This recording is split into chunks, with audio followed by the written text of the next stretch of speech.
достор, Америкадан мекендештерге чоң салам. Көптөн бери күткөн күн да келди. Бүгүн Нью-Йорк штатына чыгып жатабыз. Бир чети өзүбүздүн жумуштарды бүтүрүп, бир чети сиздерге дагы маалымат чогултуп келебиз, Кудай буйрса.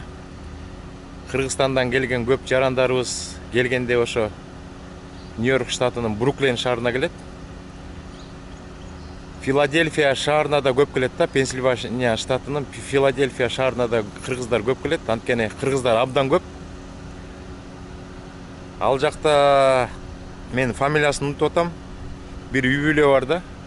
Туугандар менен келип, ошо Филадельфияга отурукташкан, таластык болушат. Бир 60-70 кишидей бар болуш керек кыргыздар. Туугандар болуп, кафеге майрамдарды өткөргөндө батпай калышат деп уккам да. Ошол жака барабыз, информация чогултабыз. Сиздер келип калсаңар, кандай жумуштарды иштесеңер болот. Анан Бруклинге барганда мен көптөн бери айтып жүргөн «Русская реклама» деген газетаны алабыз, ичин окуп көрөбүз. Сиздерге көрсөтөм кандай жумуштар бар, канчадан төлөшөт. Ошондой жакшынакай информацияларды сиздерге 2-3 күндүн ичинде көрсөтөбүз, кыдырабыз. Кош шаарлардын үстүнөн дрон учурабыз. Азыр даярданып атабыз. Көчө күнү чыгып анча-мынча жолго тамак аш алганбыз. Ошолорду азыр салыштырып, анан жолго чыгып, кызыктардын баары башталат, достор. Атайын төшөк да алып койдук. Салимушка түштө уктап турат да 2-3 саат. Ошон үчүн кыйналып калса, машинанын аркасына төшөк салып уктатканга. Аркасы кенен экен да, абдан. Могу 3 сиденьеде астыга жылат экен, ошондо кенен болуп калса мияка төшөктөрдү салып, жаздыгы менен анан уктатып, эс алдырып алып кете беребиз.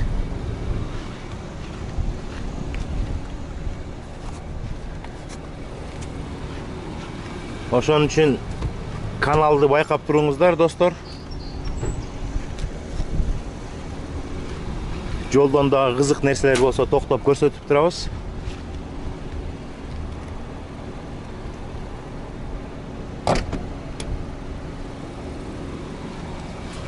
Ошондой, достор.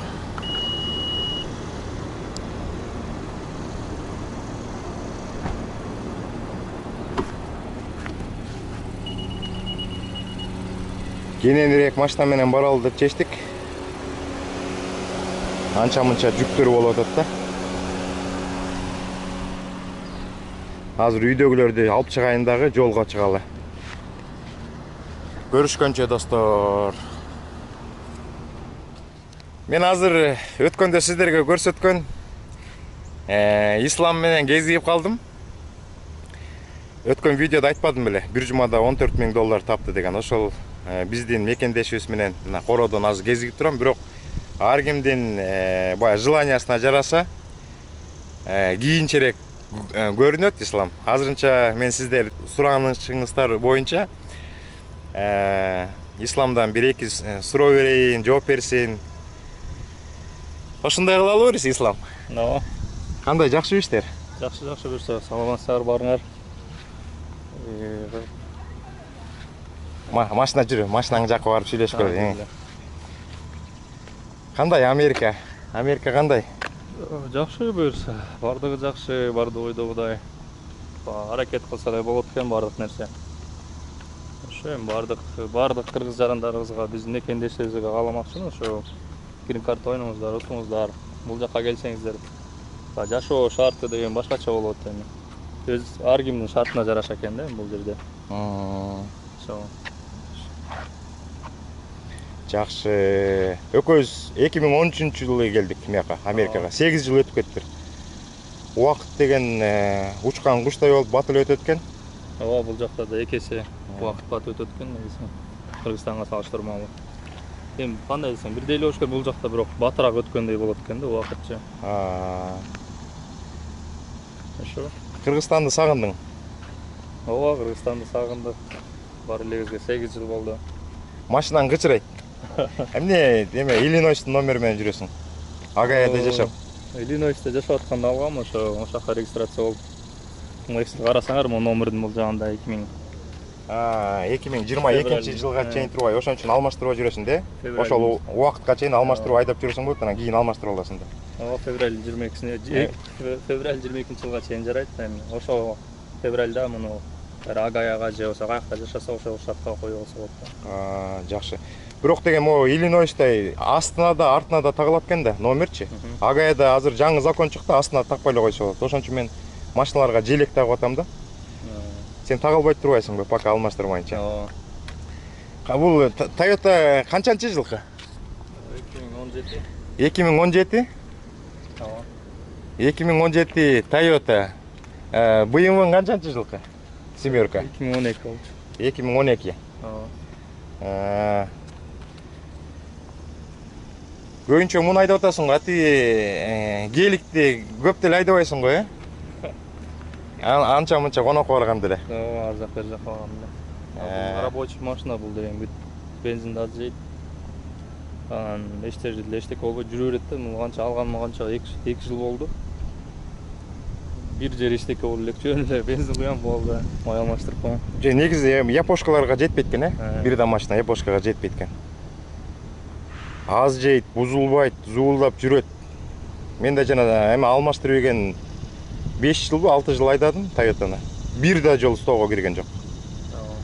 Шуулдап эле жүрөт экен. Мен оймо чимени коюп турсуң. Мына кыргыздар алыста жүргөндө Кыргызстанды сагынып болгон желектерди тагабыз үйгө, камчы, ооз комуздар болсо аябай сүйүнөбүз да. Мына Исламдын машинасынын ичинде дагы отуруштарына кыргыздын оймо чимелерин коюп туруп, аттан көрүп. Муну кайдан алгансың? Кыргызстандан келген. Кыргызстандан заказ менен, Мен да жакында эме келет, кайным келет. Комуз ала келет, ооз комуз ала келет, калпак, салпак, ошо желек, белек ала келет. Ошондо айтып коем, Исламга да Кыргызстандан сонун бир белек ала келеле деп. Абдан жакшы. Анда тиги каналдын катталуучуларынын суроосу боюнча анча-мынча суроо бердик. Исламга чоң рахмат. Жумуш эми меники деле ошо Алмазбекенкине окшош. Мен да ошо тракта иштейм. Тракта иштегениме 4 жыл болду. Бирок менин тирейлерим башкачараак да, холодильник сүйрөйм. Ошо жумуш кээде ошо өткөндө өзүңүздөр көргөндөй эле жакшы болуп калат, кээде ылдый болуп калат. Бир жумага окшошпойт. Ошо кээде ушундай болуп калганда аябай чоң мотивация болот. Сен ошол жумада 14 000 тапкан жумада 7 күн иштеп турсуң, бирок алыс барып турсуң да, тети Вашингтон, Сиэтлга чейин барып, андан түшүп Калифорнияга чейин барып, андан Нью-Джерсиге чейин келип турсуң, ошон үчүн жүктүн баасы жакшы болуп, анан жакшы зарплата чыгыптыр да. Ооба, эми Чикагодон баштагам, Чикагодон Вашингтон Стейт бардым. Ал жактан Калифорнияга түшүп, анан кайра Агаяга, Пенсильвания штатына келдим да. Ошондо кээ бирөө айтышы мүмкүн, бир жумада жетишим, физически жетишпейсиң, мүмкүн эмес деп, бирок жакшылап көбүрөөк айдаса жетишип эле барып келсе болот экен да. Жакшы. Астыда пландар кандай? Трактор иштемейби же башка? Астыда пландар буюрса жакшы. Ошо чоң пландарыбыз бар, ошолор ишке ашса, трактан деле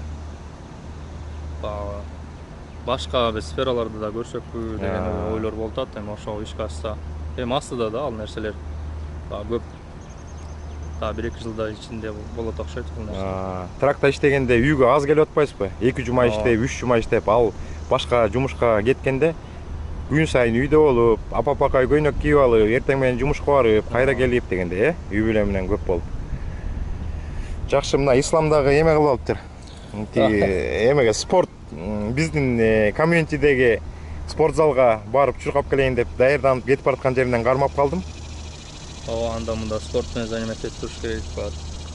Тракта кыймыл жок десе, анан ден соолукка болбойт экен да, отурган жумушчу, отуруп иштеген баягы. Уйку маселеси кандай болду? Сидячий работа деп. Уйку маселеси дагы начар, Маселеси деле начар ошо баягы.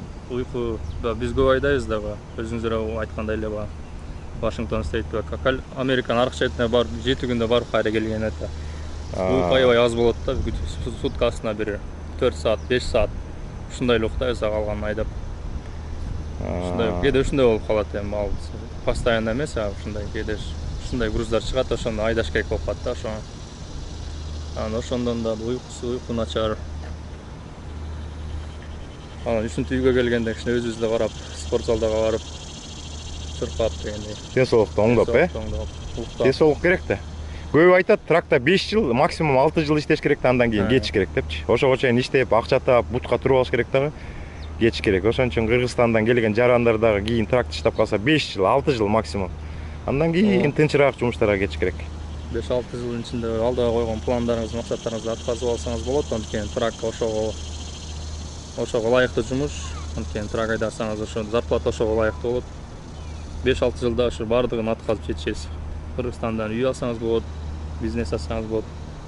Ата-энеге жардам дегенде бардыгына жардам, даже өзүңүз бул жактан үй алсаңыз да ошого жетет. Ошо 5 жылдын ичинде ошонун баарын кылып бүтө аласыз да. Анан уже андан ары уже ден соолукка деле болбой калчу да. Если жок аягында иштейм десеңиз, анда трактында өзүнүн правиласы бар го, жанагы логбукко соблюдать этип. Ошо менен иштесе болчудай окшойт да. Жанды кыйнабай, Жанды кыйнабай акырындап. Биз болсо эскиче эле иштей беребиз. Жакшы. Америкадагы жашоо абдан жакшы. Ошон үчүн мен мотивация берип атпайм кыргыздарга келгиле деп. Ооба, келиңиздер. Бутка тура, сен эмне жапжаш жигитсиң. Кыргыздын жапжаш койгон жигитсиң. Жакында Бишкектен центрден трехкомнатный квартира алдым. Куттуктайм. Рахмат. Өткөндө айтып бердиң эле, мен да ичимен аябай сүйүнүп калдым. Мына жаш кезде келип алып, бүт баарына жетсе болот. Америкага келип, үйлөрдү алса болот. Бишкектен квартираларды бизнес ачса болот. Анан кийинчерээк акырындан баарын даяр кылып коюп, анан мекенге акырындан барса да болот, Ооба. Барар жерибиз Кыргызстан. Буюрса. Жакшы, абдан. Биздин катталуучуларга абдан кызык эме болду го. Мындай интервью болду го деп ойлойм. Жакса интервьюбуз каналга жазылып, лайктардан басып, коммент жазгыла.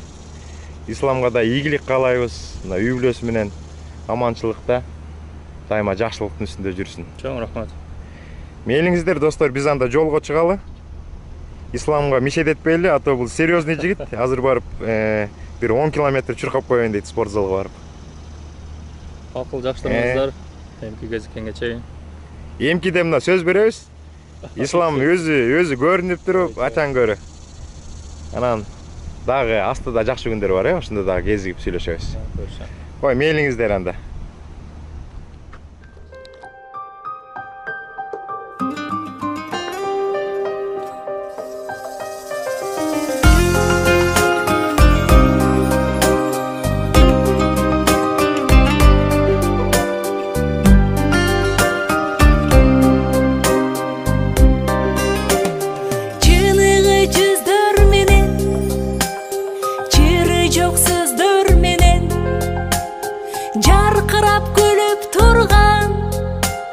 Жайнаган көздөр менен жолуксак кандай жакшы, жолуккан кандай жакшы, жолуккан кандай жакшы.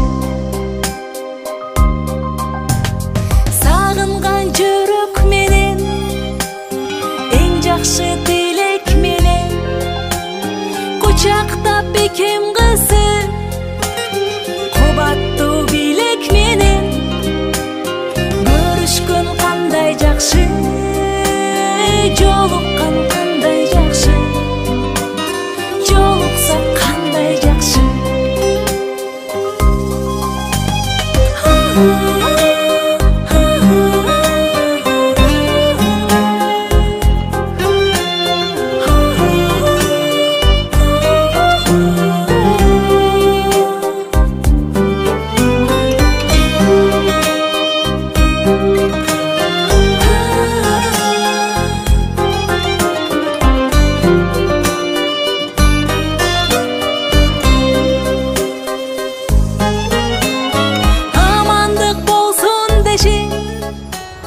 Biz hazır жаңы эле Пенсильвания штатына кирдик.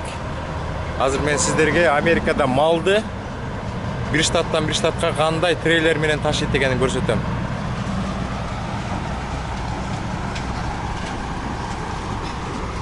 Мындай трейлер болот. Сыртынын баары тешик болот да, бая мал дем алганга ылайыкталып.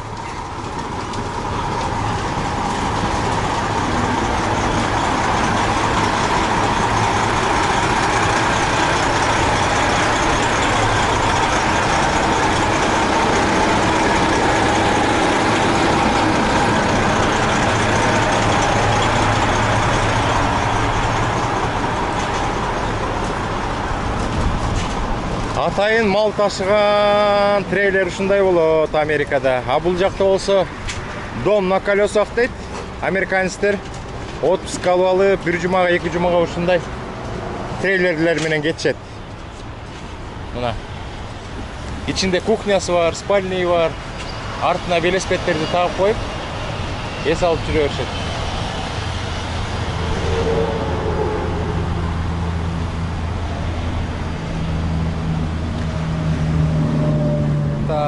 Biz Филадельфияга 2 saat калганда токтодук.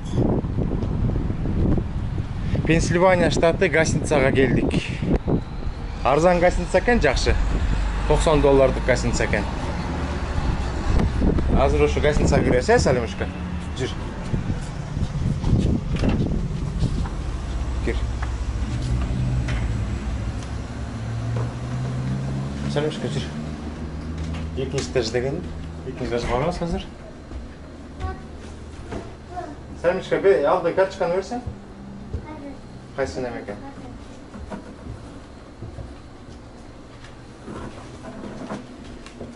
Так, 212 дейді. Гостиницаның номер 212 екен. 212, мына 208, 209. Салимушка, мына 212 екен азыр. Экөөбүз киребиз. Мен ашам. Токтоп тур азыр. Муну кандай салат экен? Мындай салат экен. Сал, сал. Сал. Ой, молодец, менин кызым кыйын экен. Жүрө, кир. Кир ой, Салимушка. Так. Мыякта включатель мыякта экен. Мындай ванна, туалет бар экен. Анан мындай 1 кровать, 2 кровать, анча-мынча сүрөт. Микроволновкасы бар экен, холодильник бар экен, светильник, телевизор, кресло, кондиционер, ütүк, телефон. Болот, жакшы экен анда. Ушул жерде калабыз да, эртең менен завтрагы да бар экен, саат 9-га чейин. Завтрагын ичебиз дагы. Жолго чыгабыз, достор. Привет. Киротте. Макул, молодец. Киротте маған камерасы. Дик мама дишти. Азыр. Достор, ушинтип ушул гостиницада калмай болдук, Пенсильванияда. Эртең менен Кудай буйруса Филадельфия шаарына чыгабыз. Жакында 1000 болдук. Ошо 1000 болушубуз менен баарыңыздарды куттуктайм. Юбилейный бир оюн уюштуруп коелу. Ушул видеону көргөн биздин катталуучулар, жаңы катталган катталуучулар комментария жазганда, ушул видеонун астына комментария жазып, мен атайымда мондай футболка кийип жүрөм. I love you New York деп жазгандардын баары оюнга катышат, юбилейный оюнга катышат. Бир жараныбыз 5000 сом утат, ошо оюнга 5000 сом коюп атам. Ошондой, достор, азыркы көргөн видеонун астына комментария жазарда каналга катталып, лайктан басып туруп, комментарияга каалаган комментарияңарды жазсаңыздар болот. Видео жөнүндө, ар кандай ой жөнүндө, бирок ошондо 1000 деп цифра менен 1000 деп жазып туруп, андан кийин I love you New York.